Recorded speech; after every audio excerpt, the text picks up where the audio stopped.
जय श्री गणेश। नमस्कार। मेरे समस्त प्रबुद्ध दर्शकों का मेरे चैनल पर हार्दिक स्वागत है। आगामी नववर्ष वर्ष 2023 हम सभी के लिए अत्यंत आनंददायक हो, सुखमय हो, समस्त इच्छाओं की पूर्ति कर सकें। प्रभु गणपति की कृपा हम सब पर बनी रहे। वर्ष 2023 सिंह राशि के जातकों के लिए कैसा होगा? प्रत्येक भाव के अनुसार आपके स्वास्थ्य की स्थिति, धन का भाव, संतान का भाव, शिक्षा का भाव, सुख संपत्ति का भाव, विवाह की स्थिति, विवाह का योग, साथ ही साथ आपका कार्यक्षेत्र कितना प्रबल होगा, कार्यक्षेत्र से आप कितना लाभ लेने वाले, कहां पर समस्या आ सकती है तथा उसका क्या निराकरण है, संपूर्ण विश्लेषण मैं पूर्ण तर्क के साथ करने जा रहा हूं। सनातन वर्ष 22 मार्च 2023 से प्रारंभ होगा। 22 मार्च 2023 को जो ग्रहों की स्थितियां हैं वो इस प्रकार होंगी। यहां पर सिंह राशि के लिए तृतीय भाव में तुला राशि में केतु होंगे, सप्तम में शनिदेव होंगे, अष्टम में 4 ग्रहों का योग होगा। यहाँ पर गुरुदेव स्वयं होंगे अपनी ही राशि मीन राशि में। यहाँ पर सूर्य भी होंगे, यहाँ पर बुध भी होंगे, यहाँ पर चंद्रमा का गोचर प्रारंभिक स्थिति में होगा। उसके पश्चात नवम भाव में राहु के साथ शुक्राचार्य होंगे तथा एकादश भाव में मंगल का गोचर चल रहा होगा। 22 अप्रैल को गुरुदेव अपनी राशि का परिवर्तन करके अष्टम से निकलेंगे और आपके भाग्य में प्रवेश करें, तो अत्यंत विशिष्ट समय प्रारंभ होगा। बहुत अच्छा योग बनने वाला है। इसके पश्चात राहु का गोचर 29 अक्टूबर को आपके नवम भाव से आपके अष्टम भाव में हो जाएगा, तो स्थितियां बहुत प्रबल होने वाली। प्रारंभिक समय में यदि हम देखें तो सूर्य का अष्टम में होना कहीं ना कहीं कुछ मानसिक तनाव भी देता है, कुछ स्वास्थ्य समस्या देता है, जहां पर आपकी आंखों से संबंधित कुछ रोग हो सकते हैं अथवा आपके सिर दर्द की समस्या हो सकती है। कोई बड़ा रोग यहाँ पर संभावना नहीं, क्योंकि सूर्यदेव कुछ समय ही यहाँ पर होंगे। उसके पश्चात इनका भी गोचर आपके नवम भाव में हो जाएगा, जिसके पश्चात आपकी स्थिति अत्यंत प्रबल हो जाएगी। यहां पर आपके साथ जब गुरुदेव का संबंध बनेगा तो कहीं ना कहीं स्वास्थ्य कुछ निर्बल भले हो, लेकिन आपको यहां पर धन का लाभ कराएंगे।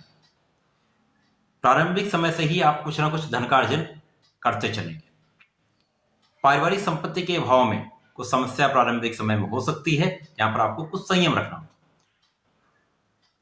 गुरुदेव बृहस्पति की स्थिति को देखें तो प्रारंभिक समय गुरुदेव बृहस्पति जब यहां पर आपके अष्टम में होंगे तो इनका प्रभाव आपके द्वादश पे होगा, तो कुछ व्यय की मात्रा बढ़ सकती है। आप तीर्थ यात्राओं में व्यय कर सकते हैं, आप अध्यात्म में व्यय कर सकते हैं, जो कि आपके लिए अच्छा रहने वाला है। गुरुदेव का संबंध आपके धन भाव से भी है, जहां पर मैंने कहा कि आप धन का अर्जन नियमित रूप से करते रहेंगे। यदा कदा आप व्यय भी करते रहेंगे, परंतु आप धन का अर्जन नियमित रूप से यहां पर करते ही रहेंगे। गुरुदेव का प्रभाव आपके चतुर्थ भाव पर होगा, जो सुख संपत्ति का भाव वृश्चिक राशि है, जहां पर सुख संपत्ति का भाव प्रबल होगा, परंतु आप पूर्ण लाभ नहीं ले पाएंगे। परंतु गुरुदेव बृहस्पति का जैसे ही गोचर आपके नवम भाव में हो जाएंगे, राशि सूर्यदेव की राशि है, जहां पर सूर्य राजा है, गुरुदेव के साथ अत्यंत मैत्रीपूर्ण संबंध होता है। तो यहां पर जैसे ही गुरुदेव पहुंचेंगे तो आपके भाग्य को प्रचंड रूप से बलवान कर देंगे। जब आपका भाग्य बलवान हो जाएगा तो बहुत सारे कष्ट आपके कटने वाले हैं। प्रथम तो आपकी लग्न बहुत बलवान हो जाएगी, क्योंकि गुरुदेव का प्रभाव आपके सीधे लग्न पर होगा। गुरुदेव की द्वितीय दृष्टि का प्रभाव आपके पराक्रम पे होगा, तृतीय दृष्टि का प्रभाव आपके पंचम पर होगा। अब स्थितियां बड़ी प्रबल होने वाली। यद्यपि गुरुदेव का संबंध यहाँ पर राहु के साथ होगा, जो कि आपके भाग्य को कहीं न कहीं रोक रहा था, परंतु गुरुदेव के आने के पश्चात गुरु चांडाल योग का निर्माण अवश्य होगा। ज्योतिष का सूत्र है कि राहु केतु छाया ग्रह। छाया ग्रह का अर्थ यह है, ये जिस भी ग्रह के साथ होंगे उसकी छाया के अनुसार ही फल देंगे। अब जब गुरुदेव बृहस्पति यहां पर मंगल की राशि मेष राशि में प्रवेश कर जाएंगे, तो ये कहीं ना कहीं नकारात्मकता तो राहु की जो है वो होगी, परंतु ये फल गुरुदेव के अनुसार देंगे। इनकी दृष्टियां भी गुरुदेव के अनुसार ही हैं, 5वीं 7वीं 9वीं। तो जहां जहां गुरुदेव अपना प्रभाव डालेंगे वहां वहां राहु भी अपना प्रभाव डालेंगे। तो यहां पर आपके भाग्य का जो अवरोध था वो गुरुदेव समाप्त कर देंगे। तो आपका लग्न बलवान हो जाएगी, आप प्रभावशाली हो जाएंगे, आपका यश बढ़ेगा, आपका नाम होगा, आपका कार्यक्षेत्र प्रबल होगा, आपकी स्थिति बहुत प्रबल होगी। स्वास्थ्य समस्याओं से आप निकल जाएंगे, स्वास्थ्य समस्या कम से कम होंगी, आप बहुत स्वस्थ रहने वाले हैं। कार्यक्षेत्र में भी प्रबलता आने वाली है, कार्यक्षेत्र में भी आप लाभ लेने वाले हैं। गुरुदेव का प्रभाव आपके पराक्रम पर भी होगा, तो यहाँ पर आपके परिवार का सहयोग मिलने लगेगा, आपके परिश्रम का आपको लाभ मिलने लगेगा। तो भाग्य तथा परिश्रम जब दोनों मिलते हैं तो आपका कार्यक्षेत्र प्रबल होता है। तो निश्चित रूप से यहाँ पर आपका कार्यक्षेत्र बहुत प्रबल रहेगा, जिसके कारण आप लाभ बहुत लेने, धन का आप अच्छा अर्जन करने वाले हैं। गुरुदेव का प्रभाव आपके पंचम पर भी होगा, जहां पर पंचम का कार्यकत्व गुरुदेव प्राप्त है, जहां पर शिक्षा का भाव है, संतान का भाव है। तो जब गुरुदेव जिसके कारक हैं उस भाव पर दृष्टि डालेंगे, जहां पर इनकी स्वयं की राशि है धनु राशि, तो इस भाव को इतना प्रबल कर देंगे जिसका आप प्रबल रूप से लाभ देंगे। क्योंकि ज्योतिष का सूत्र है कि जो ग्रह अपने घर को देखता है, अपने भाव को देखता है, अपने कारक भाव को देखता है, उसके प्रभाव को कई गुना बढ़ा देता है। तो गुरुदेव अपनी ही राशि को जब देखेंगे तो निश्चित रूप से इसके प्रभाव में कई 100 गुना वृद्धि हो जाएगी। तो यहाँ पर आपको संतान की प्राप्ति का योग बनेगा, संतान से सुख का योग बनेगा, संतान को सुख मिलेगा, संतान भी स्वस्थ होगी, संतान बहुत अच्छी रहने वाली है। इसके पश्चात शिक्षा से आपको बहुत लाभ मिलेगा, आपका ज्ञान बहुत बढ़ने वाला है, आपकी प्रज्ञा बहुत बलवान होगी, साथ ही साथ आप ज्ञान और शिक्षा से बहुत बड़ा लाभ लेने वाले हैं। यदि शिक्षा विभाग में है, शिक्षा से संबंधित कार्य करते हैं, तो निश्चित रूप से आप बहुत प्रबल स्थिति में होंगे। इसी के प्रकार आपके प्रेम का भाव भी यहाँ पर प्रबल होगा। अब यहाँ पर स्थिति ऐसी है, आपके ज्ञान का भाव भी प्रबल होगा, शिक्षा भी प्रबल होगी, साथ साथ प्रेम संबंध जो है वो भी प्रबल होगा। यहाँ पर राहु क्या करेगा, नकारात्मकता देगा, प्रेम संबंध को बढ़ाने का प्रयास करेगा। यहाँ पर आपको बहुत संयम रखना होगा, मन को भटकने से बचाना होगा। यदि आप संयम रखते हैं तो निश्चित रूप से आप यहाँ प्रबल रूप से लाभ लेने वाले। तो राहु का नकारात्मक प्रभाव केवल इतना होगा कि आपको भटकाने का कार्य यहाँ पर कर सकता है, प्रेम संबंधों में डालकर आपको शिक्षा से या अपने कार्य क्षेत्र से कहीं कहीं ये दूर करने का प्रयास करेगा। परंतु गुरुदेव की प्रबल स्थिति आपको प्रबल रूप से यहाँ पर लाभ देगी, क्योंकि आप बहुत विवेकी हो जाएंगे, आपका ज्ञान भी अच्छा होगा, तो आप बहुत स्थितियों से बच भी जाएंगे। तो 100% गुरुदेव की कृपा से आप बचे रहें, परंतु भटकाव से आपको बचना। शनिदेव जो कि यहाँ पर प्रबल कारक होकर आपके केंद्र में विराजमान है, सप्तम में है। यदि शनिदेव सप्तम पे होते हैं, कहीं ना कहीं कुछ समस्याएं भी होती हैं, परंतु यहाँ पर केंद्र में होकर षष्ठ नामक राजयोग का आपको लाभ देंगे।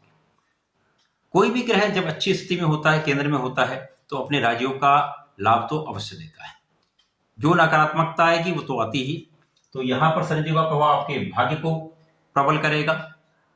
यद्यपि यहाँ पर राहु के साथ संबंध भी बनेगा, तो कहीं ना कहीं भाग्य में अवरोध की स्थिति भी निश्चित रूप से जब तक राहु रहेंगे तब तक यदाकदा लगी रहेगी। परंतु आपके लग्न को प्रबलता मिलेगी, आपके मान सम्मान को यहाँ पर, क्योंकि यहाँ पर मान सम्मान बढ़ने वाला है, तो कहीं ना कहीं यहाँ पर विरोधाभासी भी चीजें हो सकती हैं, बहुत मान भी बढ़ेगा। कुछ लोग आपके मान सम्मान को ठेस लगाने का प्रयास भी कर सकते हैं, परंतु निश्चित रूप से आप बहुत प्रभावी होंगे, तो समस्त स्थितियों पर आप नियंत्रण कर लेंगे। शनिदेव का प्रभाव आपके चतुर्थ भाव पर होगा, तो ये भाव निश्चित रूप से आपको बहुत लाभ देने वाला है। यहाँ पर इस स्थिति में आप सुख संपत्ति का अर्जन भी करने वाले हैं, सुखों का उपभोग भी करने वाले हैं। आपके भूमि भवन का योग बनता है, वाहन का योग 100% बनता है। अब यहाँ पर प्रेम संबंध यद्यपि आपके बनेंगे, परंतु प्रेम संबंधों पर विवाह का होना ऐसा संभव नहीं दिखता है।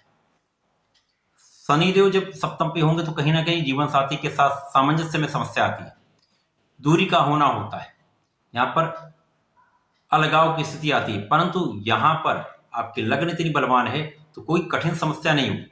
कुछ क्षणिक मानसिक विच्छेद हो सकते हैं, तनाव कुछ हो सकता है, कुछ समय की दूरी अवश्य हो सकती है, परंतु यहाँ पर कोई बड़ी समस्या यहाँ पर आपको नहीं होगी।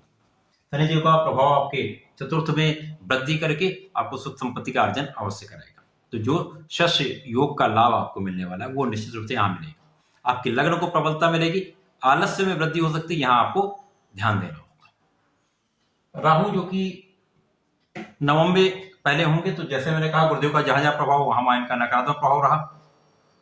केवल इनका प्रभाव यहाँ पर प्रेम संबंध के परिप्रेक्ष्य में कुछ नकारात्मक रहेगा, प्रेम संबंधों को बढ़ाएंगे तो जिसके कारण समस्या आ सकती है। राहु का गोचर जब यहां से आपके अष्टम में हो जाएगा, तो राहु अष्टम भाव में कहीं ना कहीं अच्छा फल देते हैं। राहु यहां पर होकर सर्वप्रथम तो आपको विदेश से लाभ कराएंगे, विदेश जाकर आप लाभ प्राप्त कर सकते हैं। इसी प्रकार से आपको अचानक धन का लाभ यहाँ पर निश्चित रूप से मिल सकता है। हो सकता है आपकी कोई पेरेंटल प्रॉपर्टी हो, पैतृक संपत्ति जिसका विवाद चल रहा हो, उसका कुछ हल निकल आए, आपको उससे लाभ मिल जाए, अथवा अचानक आपको धन कहीं ना कहीं से मिलेगा ही, ऐसा योग बनता है। अचानक धन लाभ होगा तो आप सुख संपत्ति अथवा वाहन का अर्जन कर सकते हैं। तो राहु का अष्टम में प्रभाव मीन राशि में कहीं ना कहीं आपको लाभ दिलाने वाला ही होगा। यद्यपि सिंह राशि है, यथा कथा ये संकट देंगे, कुछ स्वास्थ्य समस्या बीच बीच में देते रहेंगे, तो अपने स्वास्थ्य पर नियंत्रण आपको रखना होगा, अपने ध्यान रखना होगा, सावधानी रखनी होगी। आपको बहुत तनाव नहीं लेना है। तनाव यदि लेंगे तो सिर दर्द की समस्या हो सकती है, आंखों से संबंधित रोग हो सकते हैं, या आपके ब्लड से संबंधित कुछ समस्या हो सकती है, तो यहां पर आपको बचाव रखना होगा। सिंह राशि के जातकों को नियमित रूप से सूर्यदेव को जल देना चाहिए, तथा प्रत्येक गुरुवार को यदि आप विष्णु सहस्त्रनाम का पाठ कर लेते हैं अथवा श्रवण भी कर लेते हैं तो निश्चित रूप से आपको बहुत लाभ मिलेगा। मंगलवार को हनुमान जी को मीठा पान अर्पित करें, जीवन के समस्त संकट दूर हो जाएंगे, आप बहुत लाभ लेंगे। तो ऐसा करें, इसका लाभ लें। धन्यवाद, नमस्कार।